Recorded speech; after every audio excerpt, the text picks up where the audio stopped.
personal branding aku apa ya? Itu mikir teh 1 mingguan. Dan ngobrol lah sama teman. Ternyata selama ini kayak flashback dari zaman SMP, SMA. Oh, ternyata dulu suka berani untuk mulai, berani untuk mengambil kesempatan yang dikasih ke kita, gitu.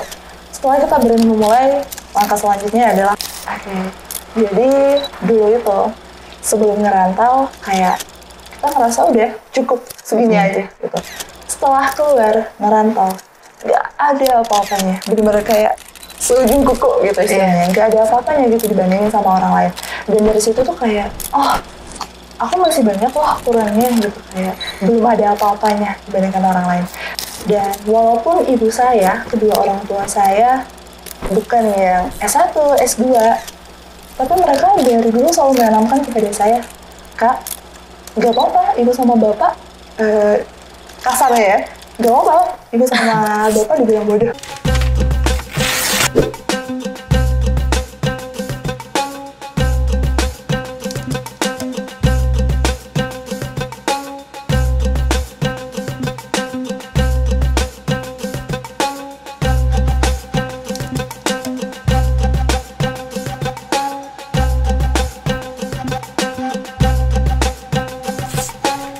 Assalamualaikum warahmatullahi wabarakatuh. Halo Ikhwan Mandala, kembali lagi di program Sarmada, Sajian Ringan Hikmah Ramadan. Kali ini bersama aku Halimatus Sadia dan juga ditemani oleh narasumber yang sangat luar biasa.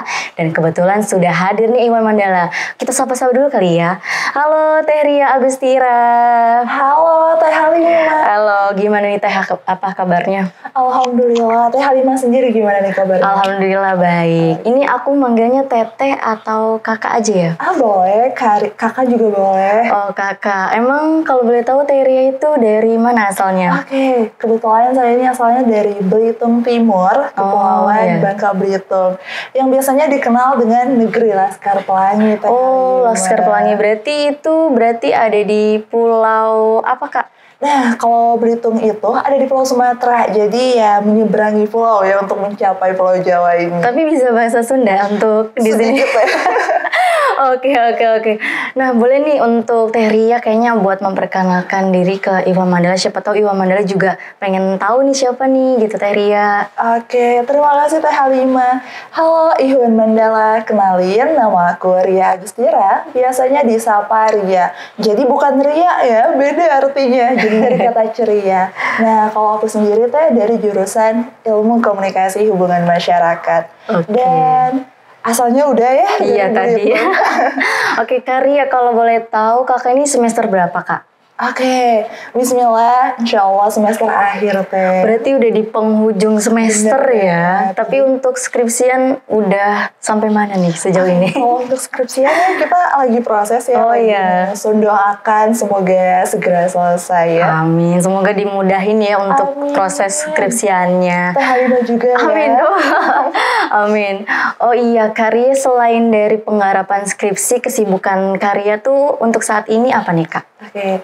Kalau ditanya kesibukannya apa selain kuliah, jawabannya berusaha untuk berkembang setiap harinya. Jadi alhamdulillah Teh sejauh ini tuh dipercaya gitu untuk menjadi beberapa organisasi Teh. Pertama menjadi wakil ketua di Permas Muda Bandung dan alhamdulillah dipercaya juga sebagai ketua umum di Korps Protokol Mahasiswa Jurusan.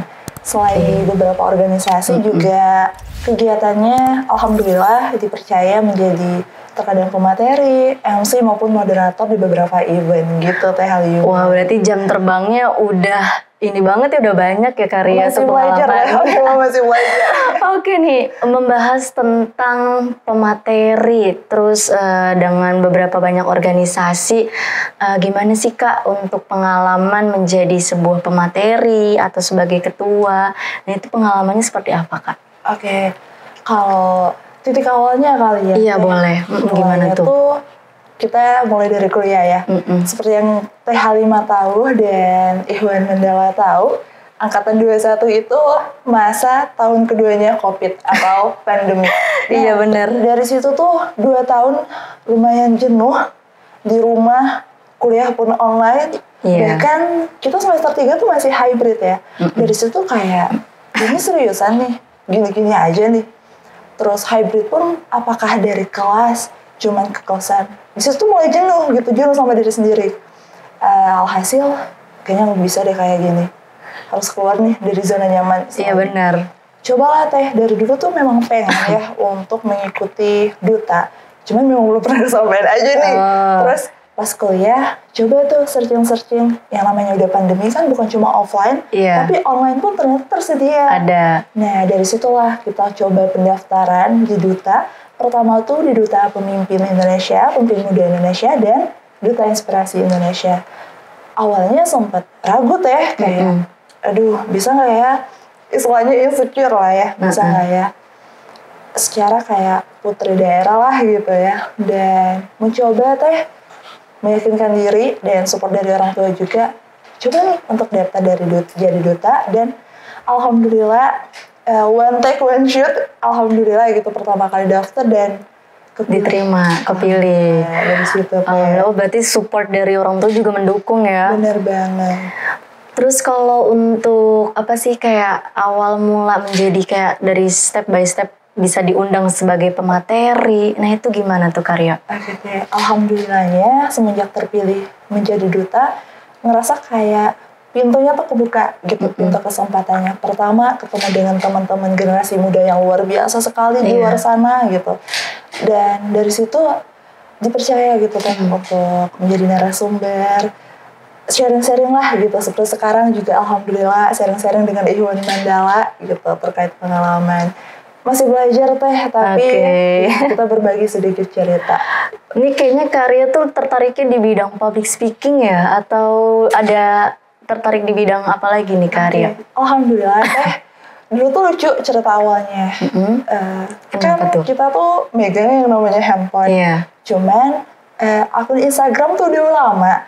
Berawal dari tugas personal branding Teh. Oh, personal branding penting juga ya? Jadi itu tuh mata kuliah dari keprodi kita, Ibu Dia atau yang biasa kita sapa Bundi. Nah, dari mata kuliah itu kita dibikin tugas personal branding. Bingung dong, personal branding aku apa ya? Itu mikir Teh 1 mingguan. Nah, ngobrol lah sama teman. Ternyata selama ini kayak flashback dari zaman SMP, SMA. Oh, ternyata dulu suka pidato. Oh, dulu suka ceramah. Dan tipe yang jarang mendokumentasikan. Tapi semenjak kuliah ada temen aku tuh yang tipe-tipe selalu mendokumentasikan gitu. Yang mengabdikan sebagai dari situ kayaknya mulai tuh menyadari, sepertinya aku memang tertarik di bidang public speaking. Balik lagi keluar dari zona nyaman, coba Teh memberanikan diri.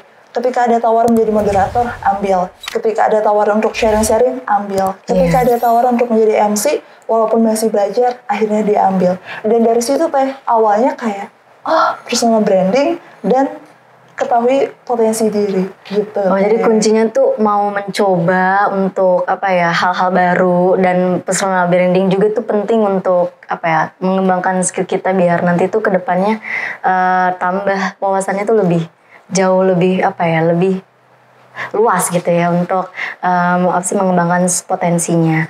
Oke nih, tadi kan Karya udah menjelaskan dari sebagai pemateri, terus sebagai ketua dan sebagai duta.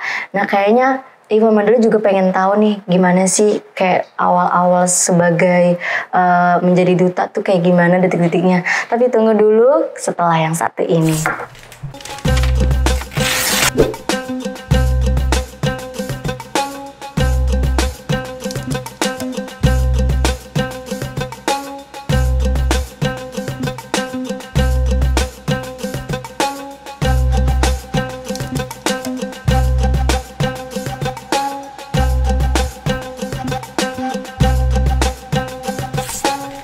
Oke, Ihwan Mandala kembali lagi bersama kita di program Sarmada, sajian ringan hikmah Ramadan. Nah tadi kan kita sempat kepotong tentang pembahasan awal mula menjadi duta. Nah saat ini juga kayaknya Karya lagi make selempang duta inspirasi. Dari tadi tuh aku sebenarnya penasaran gitu. Ini duta inspirasi itu seperti apa? Nah tadi kan kita sempat kepotong untuk awal mula menjadi duta. Nah ini kayaknya kita bahas untuk duta inspirasi. Awal mulanya seperti apa sih Kak kalau boleh tahu? Oke, seperti yang disinggung tadi di awal, yang kata saya keluar dari kejenuhan dan zona nyaman, kalau Duta Inspirasi Indonesia ini kita tersebar di seluruh provinsi. Jadi untuk foundernya sendiri itu Kak Syafira dan sudah dinaungi oleh Kemenpora gitu.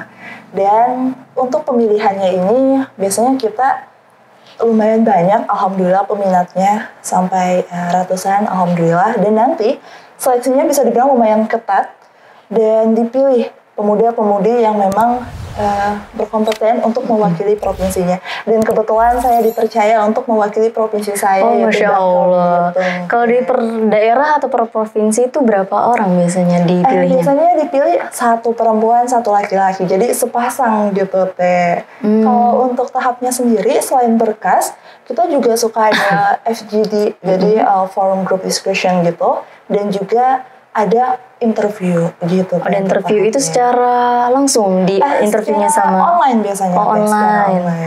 Nah, kalau dari prestasi selain duta gitu, apakah ada selain dari prestasi kayak akademik kah atau non akademik dari dari Kak Ria, kira-kira ada lagi nggak Kak?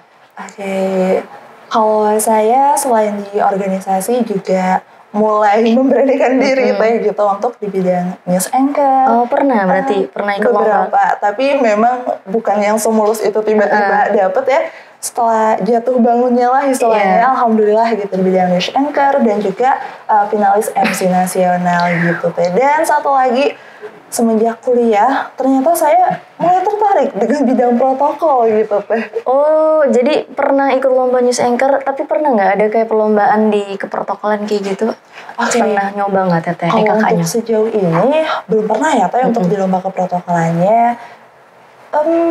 Ada teh MC formal itu kan masuk juga ya di keprotokolan gitu. Itu teh yang sejauh ini. Oh, berarti udah pernah mencoba juga untuk lomba-lomba yang kayak dari MC, dari apa sih voice over dan lain-lainnya ya. Nah, untuk mencapai atau penghargaan dari prestasi tersebut, strategi apa sih yang Kak Ria siapkan untuk bisa menjadi atau mendapatkan pencapaian seperti itu gitu Kak? Kalau dari saya sendiri itu strateginya 1, kita harus berani untuk mulai. Berani untuk mulai, berani untuk mengambil kesempatan yang dikasih ke kita gitu. Setelah kita berani memulai, langkah selanjutnya adalah konsisten. Itu salah satu yang lumayan sulit ya. Penting sih konsisten. Sulit ya gitu untuk konsisten. Dan selain itu kita punya habit gitu ataupun kebiasaan yang memang mendukung gitu untuk kegiatan kita. Misal ketika Ihwan Mandala punya minat di bidang public speaking atau di bidang desain, misal kayak public speaking, setiap harinya kita mulai mengulik dari pemateri-pemateri terkait ya kayak 1 hari 1 video gitu teh. Jadi lebih ke teman-temannya harus berani dulu nih untuk mulai, berani untuk keluar dari zona nyaman itu sendiri. Gitu. Jadi intinya ia berani untuk mulai, kemudian konsisten yang paling penting ya teh Kak untuk mencapai sebuah penghargaan atau prestasi kayak gitu ya. Nah, kalau untuk pola belajar dari Kak Ria sendiri gimana nih? Apakah ada khusus pola-pola belajar yang memang Kak Ria biasakan untuk bisa menjadi seperti Kak Ria yang sekarang? Oke, tentunya sampai sekarang saya masih belajar gitu kan. Bukan siapa-siapa, masih belajar. Dan kalau saya lebih ke learning by doing. Jadi bukan cuma kita membaca, tapi kita praktik. Itu tadi, ketika ada kesempatan yang datang ke kita, jangan pernah takut untuk mencoba. Ambil itu. Jadi langkah pertamanya. Dari situ pun kita menambah jam terbang juga gitu. Dan selain itu, saya bukan tipe yang dibilang SKS juga bukan gitu, sistem kebut semalam atau yang jauh-jauh hari, lebih ke sedang lah ya, tengah-tengah lah ya gitu standar. Dan memang kita harus kalau saya sendiri itu lingkungan belajarnya itu kalau mau fokus sunyi gitu. Jadi bukan yang gak rame suasananya, hening gitu. Kadang kan ada orang yang memang bisa di kafe misalnya dan sebagainya. kalau saya sendiri, kalau saya mau cepet selesai, mau fokus, itu kalau nggak di perpus, ya di tempat yang memang kondisif gitu teh kalau saya sendiri. Oh, jadi bener-bener suasananya ya dari lingkungannya tuh harus hening, nggak rame. Jadi biar fokusnya tuh bisa apa ya, bisa ke arah juga nih biar fokus gitu. Oke. Nah terus Karya, kalau dari kakak sempet ini nggak kayak merasa tertantang gitu untuk memulai perlombaan kayak tadi Karya pernah sebutkan ada lomba-lomba yang Karya ikuti, sempet gak kayak mengalami kayak ini tantangan banget nih buat aku gitu. Kayaknya pasti ada ya di setiap momen-momen kayak gitu. Tapi tunggu dulu setelah yang satu ini. Yuk. Kita. Na na na na na na na na.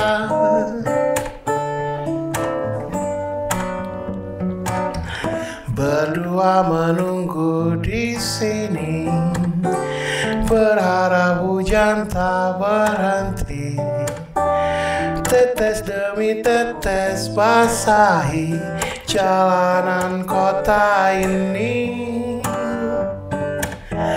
Dengan dirimu ku di sini, sederhana tapi berarti. Senyummu tetap melingkari, terduta tapi beri. Di antara senyumanmu dan hujan di hari itu, aku tak tahu mana yang lebih indah. Di antara senyumanmu dan hujan di hari itu, aku tak tahu mana yang lebih indah. Oke, Iwan Mandala kembali lagi. Nah, tadi sempat terpotong nih Karya, tantangan untuk Karya sendiri agar menggapai pencapaian prestasi itu gimana sih Karya kalau boleh tahu? Oke, jadi dulu itu sebelum ngerantau kayak kita ngerasa udah cukup segini aja gitu. Setelah keluar ngerantau, nggak ada apa-apanya, bener-bener kayak seujung kuku gitu istilahnya, nggak ada apa-apanya gitu dibandingin sama orang lain. Dan dari situ tuh kayak, oh aku masih banyak loh kurangnya gitu, kayak belum ada apa-apanya dibandingkan orang lain. Dari situ kayak nggak bisa kayak gini, ngeliat orang insecure pasti, dan dari situ itu menjadi motivasi aku gitu untuk melangkah. Nggak bisa kayak gini terus-terusan. Oke, aku insecure, tapi orang tetap berjalan, sedangkan aku stuck di sini aja. Mau sampai kapan gitu untuk insecure terus-terusan. Dan dari situ aku nantang diri aku sendiri kayak gak bisa Ria, kamu harus lebih dari hari ini gitu teh. Oh betul sih. Tapi Karya tuh punya kayak to-do list gitu gak sih Kak untuk kayak pencapaian, misalnya aku habis ini nih kayaknya setelah ini habis ini harus ini gitu. Ada gak sih to-do list yang Kak Ria pengen lebih gitu untuk menggapai semuanya gitu? Oke, kalau saya sendiri punya, jadi bisa dibilang manifesting, law of attraction, dan itu tuh bener-bener berguna banget, worth it banget buat kita. Dulu awal-awal kayak cuman garis besarnya aja, sampai aku menemukan ada sebuah tulisan yang mengatakan, tulislah dengan sedetail mungkin. Kalaupun terwujudnya nggak sedetail itu, ya nggak akan jauh-jauh dari situ, gitu teh. Jadi memang bikin to-do list kayak, nanti 1 minggu ke depan targetnya, 1 bulan ke depan, 1-2 tahun ke depan, seperti itu teh.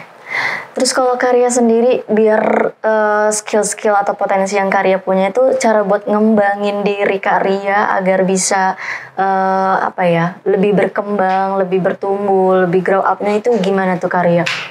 Oke, kalau saya lebih ke selalu berada di lingkungan yang mendukung kita, positif, yang vibes gitu ya. Benar. Dan di situ saya selalu berusaha untuk berdiskusi dengan teman-teman yang lebih dari saya. Jadi di situ kayak, aku masih harus terus belajar loh. Aku masih banyak kurangnya. Jadi ternyata selain kita learning by doing dengan berdiskusi dengan orang lain dan punya mentor, itu adalah salah satu yang lumayan efektif gitu kayak untuk pengembangan diri kita. Oke, nah tadi sempat disinggung mentor.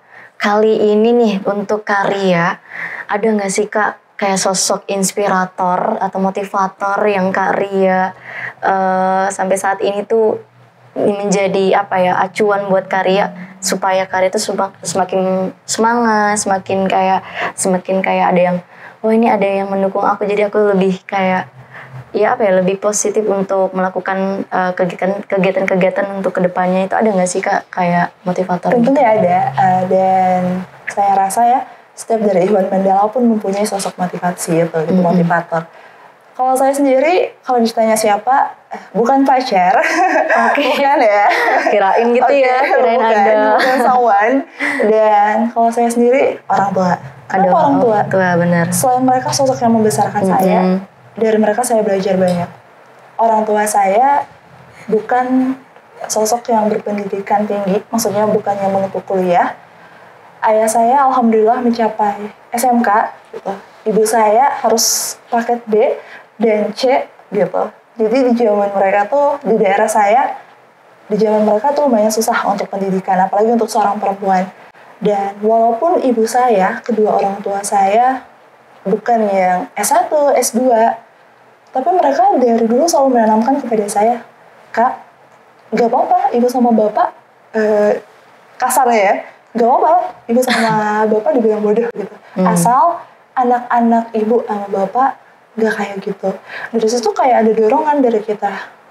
Mereka tuh bisa dibilang bukan orang tua yang berada, tapi mereka selalu berusaha untuk memenuhi kebutuhan dari anak-anaknya. Dan di situ ketika saya ngerasa mulai down, mulai malas-malasan lagi, itu yang menjadi titik saya untuk bangkit lagi. Karena ya ada mereka gitu yang menaruh harapan gitu kepada saya.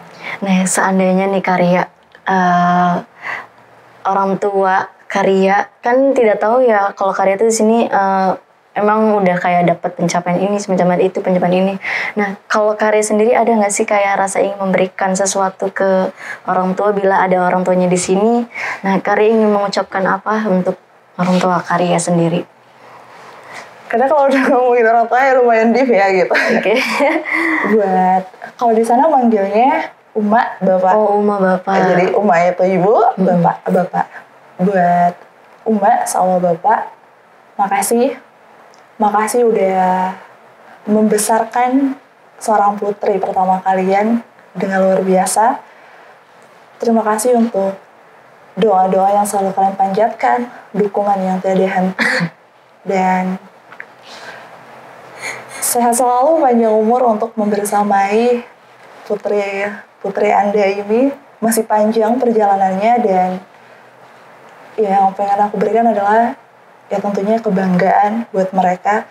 Dan saya rasa masih jauh gitu dari titik itu, dan harapannya orang tua selalu diberikan kesehatan, kebahagiaan untuk melihat proses dan pencapaian dari anak-anaknya.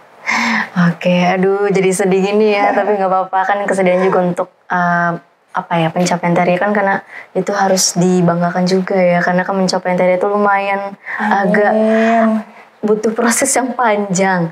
Nah, pasti tentu Karya tuh sempat mengalami hal tersulit atau kegagalan ya Karya. Tapi tunggu dulu, kita akan bahas setelah yang satu ini.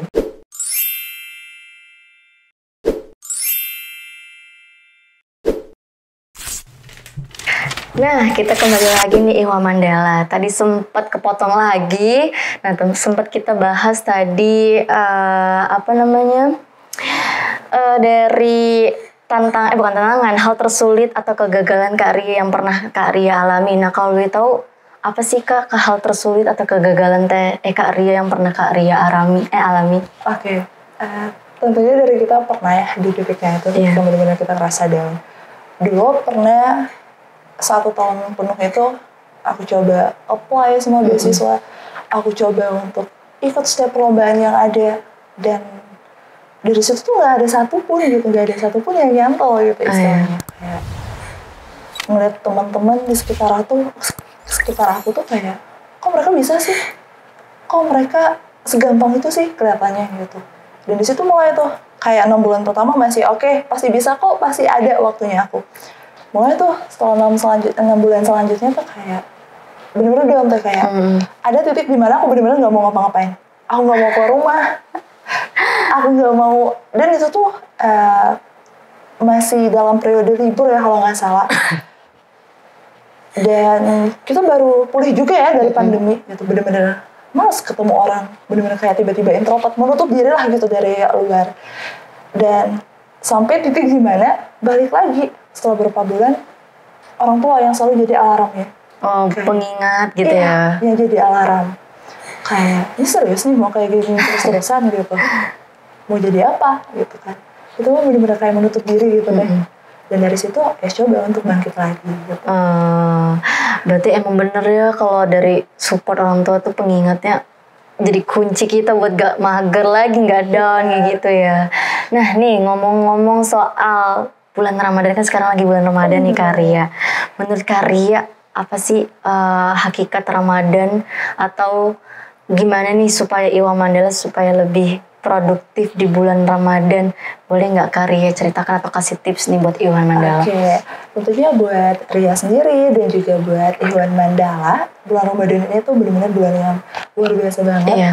Ini adalah waktu kita untuk refleksi diri, gitu, mendekatkan diri kepada Yang Maha Kuasa, dan juga kita lebih mengenal gitu, mendekati diri kita sendiri. Tentunya ada banyak.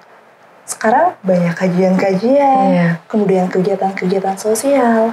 Tentunya itu menjadi wadah gitu, wadah baik dari bagi Ria maupun Iwan Mandala untuk berbagi sesama saudara kita gitu.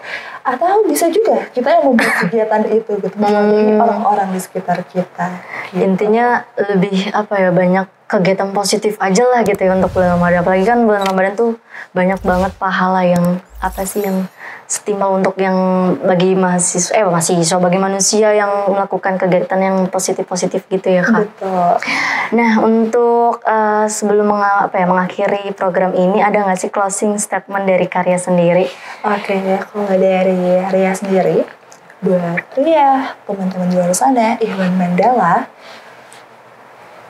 pencapaian orang lain jangan menjadikan kita insecure, tapi jadikan itu motivasi kita untuk bergerak, untuk membuat perubahan dan menciptakan pencapaian kita sendiri.